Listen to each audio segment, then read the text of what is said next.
से आपको देखने को मिलेगा, क्लीनिंग एक्शंस ऑफ सोप से बिल्कुल भी मिलेगा। तो देखिए क्या कहता है, soap clean by the process of emulsification. Emulsification का मतलब डर्ट को निकालना, और इस प्रोसेस को हम बोलते हैं क्लीनिंग एक्शंस ऑफ सोप। कहता है soap molecule has two different end. Soap molecules का दो डिफरेंट एंड होता है। अगर मान लीजिए ये सोप का मॉलिक्यूल्स है तो ये वाला पार्ट हेड होता है और ये वाला पार्ट टेल होता है। इसका भी एक नाम होता है जो बताएंगे।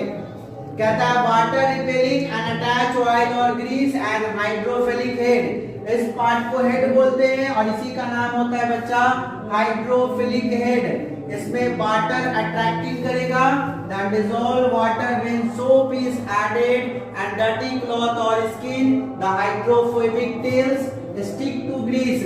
इसके पीछे वाला भाग को हम लोग कहते हैं हाइड्रोफोबिक। क्या बोलते हैं? Hydrophobic tales.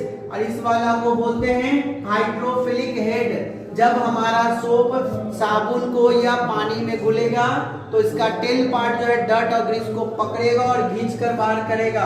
तो लिखता है hydrophilic head remain water, then rubbing, रगड़ने के बाद मॉलिक्यूल्स जो सराउंड करता है उससे बनेगा मिसलीस। मिसलीस मतलब समझ जाओ झाग यानी फेना।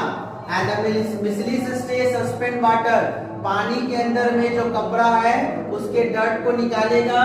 Then arrange and water the micelles with dirt. Dirt को निकालकर वॉश कर देगा और जो लगा हुआ गंदा है उसको हटा देगा। तो लिखा हुआ है cleaning actions of soap micelles formation.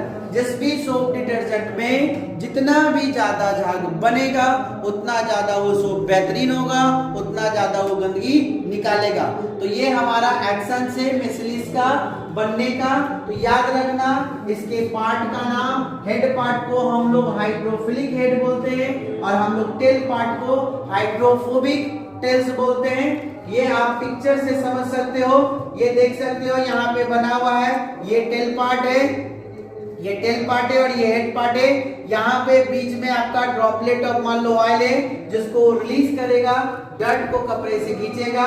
ये देख सकते हो कैसे इस पे टेल पार्ट सारा लग के और डर्ट को रिलीज कर रहा है, यानी डर्ट को बाहर निकाल रहा है। तो ये टॉपिक आपको समझ में आया कि नहीं आया, जल्दी कमेंट सेक्शन में कमेंट करके बताएं।